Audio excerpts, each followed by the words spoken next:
कल के लिए सबसे पहले जो बाई इलेक्शन हुए हैं बलूचिस्तान में और सिंध के 2 हलकों में, मैं समझता हूं कि अवाम ने ये रेफरेंडम था सिलेक्टेड गवर्नमेंट के ख़िलाफ़, इमरान खान के ख़िलाफ़, इमरान खान की पॉलिसियों के ख़िलाफ़, इमरान खान की उस मुनाफ़क़त के ख़िलाफ़ जिस मुनाफ़क़त की पॉलिसी पर इमरान खान इस वक्त पूरे पाकिस्तान में हुकूमत कर रहे हैं। कल अवाम ने उस रेफरेंडम के ज़रिए बहुत बुरी तरीके से शिकस्त दी है पीटीआई की हुकूमत को, और इस वक्त जिस खौफ में पीटीआई, वफाकी हुकूमत और इमरान खान मुब्तला हैं, इनको सबसे बड़े में बड़ा खौफ सेनेट के इलेक्शन में है। उसी सेनेट के इलेक्शन में इनको पता है कि इनके अपने अरकान असम्बली जो कि मुख्तलिफ़ ग्रुपों में बट चुके हैं और कोई भी पीटीआई को वोट करने के लिए तैयार नहीं है।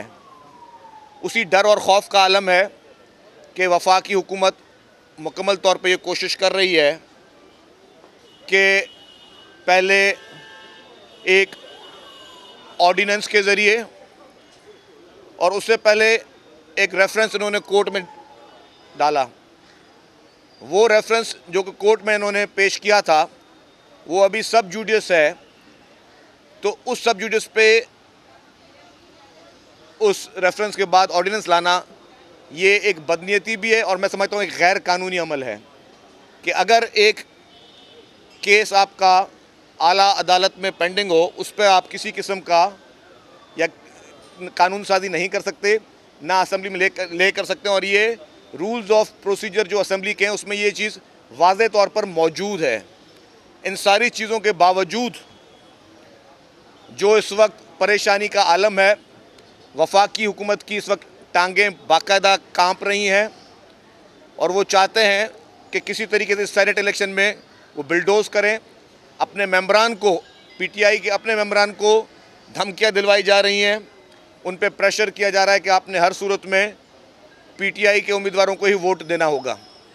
और जिस तरह के कैंडिडेट्स चुने गए हैं, सिर्फ़ और सिर्फ तरजीही एटीएम मशीन्स को दी गई है। जो पॉलिसी इमरान खान हमेशा जिसकी बात करते थे, जिस जाली नज़रियात की बात करके वो इलेक्शन में इलेक्ट हुए थे, उन्होंने कहा था जी कि मैं नेपोटिज़म के ख़िलाफ़ हूँ, मैं फेवरेटिज़म के ख़िलाफ़ हूँ, मैं सिफारशी कल्चर के ख़िलाफ़ हूँ, मैं मौरूसी सियासत के ख़िलाफ़ हूँ।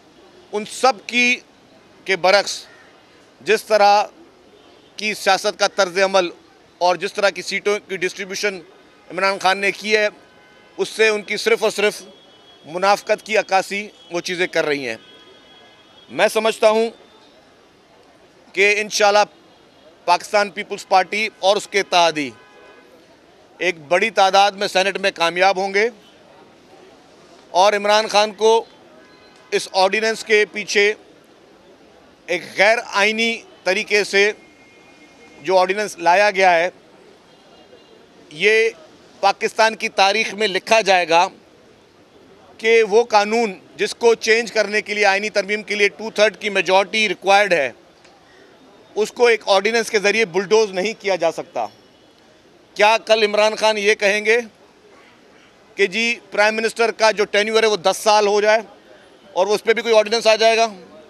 क्या ऑर्डिनेंस के ज़रिए इस तरह की आमराना सोच की अक्कासी जो इमरान खान ने की हुई है, उसमें अपनी मनपसंद तब्दीलियाँ वो लाते रहेंगे? पाकिस्तान का आइन एक क्लियरिटी के साथ मौजूद है। अगर आपको पता है कि आपके पास 2/3 मेजॉरिटी नहीं है, आप इस तरह की कोई भी तरमीम ऑर्डिनेंस के ज़रिए नहीं कर सकते। इस वक्त वफाकी हुकूमत एक ऑर्डिनेंस फैक्ट्री बनी हुई है।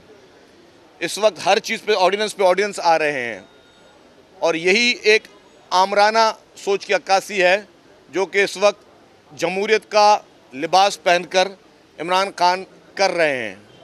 इस हुकूमत को मैं समझता हूँ कि घर जाने का वक्त बहुत करीब आ चुका है और अनकरीब अवाम छुटकारा हासिल करेंगे। जो इस वक्त महंगाई की पोजीशन है, जो इस वक्त बेरोज़गारी की पोजीशन है, कल भी एक बड़ा वाक़या हुआ है, पीआईए के मुलाजमीन जिनको 2 माह से तनख्वाह नहीं मिल रही थी, एक पीआईए के मुलाजमीन कल दिल के दौरे से उसका इंतकाल हुआ है और उस बेचारे ने अपीलें की हुई थी कि जी हमें तनख्वाह दी जाए। लोगों की तनख्वाहें बंद की जा रही हैं, लोगों को बेरोज़गार किया जा रहा है, प्राइवेटाइजेशन के नाम पर जो मिल्कियतें हैं वो बेची जा रही हैं। इस वक्त मैं समझता हूं कि पाकिस्तान के 72 साला हिस्ट्री में सबसे बदतरीन दौर जो है वो इमरान खान का मौजूद है। और मैं इसका अगर मवाजना करूं तो परवेज़ मुशर्रफ के दौर से भी ज़्यादा अगर आमराना दौर रहा है तो इमरान खान का टेन्योर रहा है। उसकी जो सोच की अक्कासी है, उसकी जो आमराना पॉलिसी हैं, उसने इस वक्त पूरे मुल्क को मफलूज बनाया हुआ है। और उसके ख़िलाफ़ पीडीएम इंशाअल्लाह ताला सेनेट इलेक्शन के बाद जो लॉन्ग मार्च करेगी, उसमें भी आप देखेंगे कि ये लॉन्ग मार्च इमरान खान से छुटकारे के लिए साबित होगा। ये लॉन्ग मार्च इमरान खान का जो इस वक्त जो दौर है, जिस दौर में हर किस्म की ज़्यादतियाँ आवाम के साथ की जा रही हैं और इस वक्त रिमोट कंट्रोल इस हुकूमत का जो है आईएमएफ के हाथ में है। आईएमएफ के कहने पर पूरी हुकूमत चल रही है। आईएमएफ के कहने पर इस वक्त जो है मुल्क की पॉलिसियाँ बनाई जा रही हैं। आईएमएफ के कहने पर मुल्क के लोगों के साथ जो इस वक्त जुल्म किया जा रहा है, महंगाई के तूफ़ान दिए जा रहे हैं। रोज़ाना पेट्रोल की कीमतें, बिजली की कीमतें, गैस की कीमतें ये बढ़ाई जा रही हैं। ये आवाम के साथ इससे बड़ी दुश्मनी नहीं हो सकती और इसके खिलाफ पीडीएम इंशाअल्लाह ताला पुरजोर तरीके से बाहर निकलेगी। आईएमएफ के कहने पर पूरी हुकूमत चल रही है। आईएमएफ के कहने पर इस वक्त जो है मुल्क की पॉलिसियाँ बनाई जा रही हैं। आईएमएफ के कहने पर मुल्क के लोगों के साथ जो इस वक्त जुल्म किया जा रहा है, महंगाई के तूफ़ान दिए जा रहे हैं। रोज़ाना पेट्रोल की कीमतें, बिजली की कीमतें, गैस की कीमतें ये बढ़ाई जा रही हैं। ये आवाम के साथ इससे बड़ी दुश्मनी नहीं हो सकती और इसके खिलाफ पीडीएम इंशाअल्लाह ताला पुरजोर तरीके से बाहर निकलेगी। और इंशाअल्लाह आप देखेंगे कि इमरान खान से निजात जो है वो हर सूरत में हम हासिल करेंगे। नेब से निजात कैसे हासिल करेंगे? नेब ने भी तो काफ़ी मामला किए हुए हैं। आप खुद जो है वो शिकायत करते रहे कि आपको भी परेशान किया गया जाली केसेस बना के, तो क्या असली केसेस है, जाली है, क्या है? देखिए जी, मैं मुल्क से बाहर था जब मुझ पे नैब के केसेस बनाए गए। मैं अपने उस मुल्क में वापस आया, रेफरेंस के बावजूद मुझे पता था कि रेफरेंस है।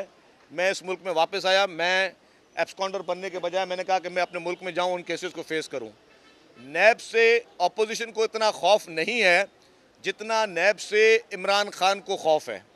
और इस चीज़ को मैं साबित कर सकता हूं अपने सिर्फ एक आर्ग्यूमेंट में कि सुप्रीम कोर्ट में जो पिटीशन डाली गई खैबर पख्तूनख्वा हुकूमत की जानिब से, मैं तो ये चाहता हूँ कि ये सवाल पाकिस्तान का हर सहाफ़ी हर हुकूमती प्रेस कॉन्फ्रेंस में वफाकी वज़रा से करे।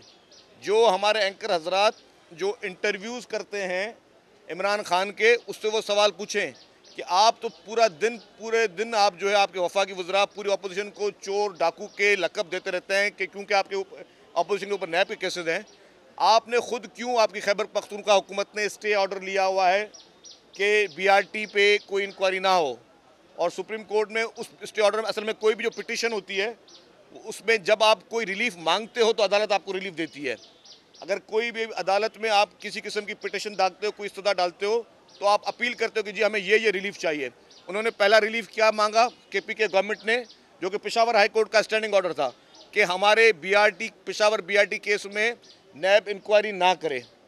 उस पर उनको रिलीफ मिल गया कि जी नैब इंक्वायरी नहीं करेगी।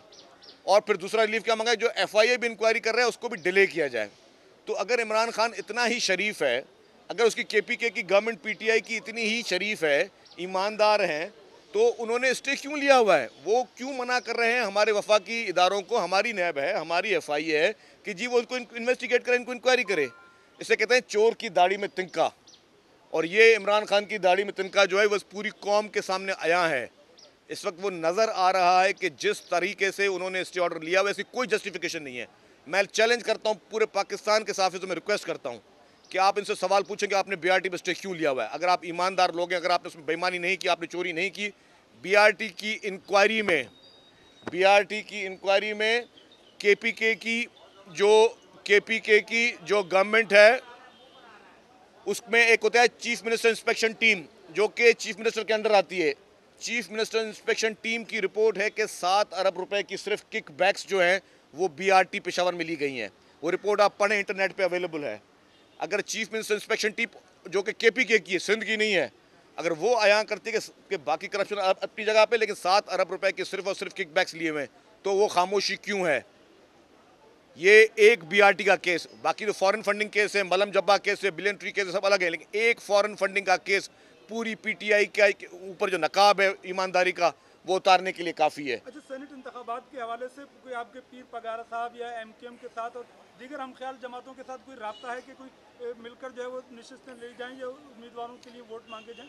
देखें जी, राब्ते सबसे किए जाते हैं, होते भी हैं, लेकिन मुझे ये लगता है कि सेनेट इंतखाबात में जो इस वक्त एक काले तरीके से, एक आमराना तरीके से जो ऑर्डिनेंस के आड़ में ये एक आमराना सोच की अक्कासी कर रहे हैं, ये चाह रहे हैं कि अपनी सीटें बचाना, लेकिन मुझे नहीं लगता कि इनकी सीटें बचेंगी। इंशाल्लाह हम इत्तेहादियों से भी और सबसे रवाबित रखेंगे और उम्मीद है कि कोई अच्छी खबर आएगी और इमरान खान साहब को कोई अच्छा सा सरप्राइज़ हम देंगे। शरीफ साहब, ये बताइए कि आपकी अपनी तबीयत अब कैसी है, क्योंकि पहले आप आते थे तो आपकी कॉलर लगा होता था और स्टिक होती थी, अब आपकी तबीयत ठीक है, बेहतर है? बिल्कुल जी, मेरी तबीयत बेहतर है और मैं उसका अपना इलाज मेरा जारी है।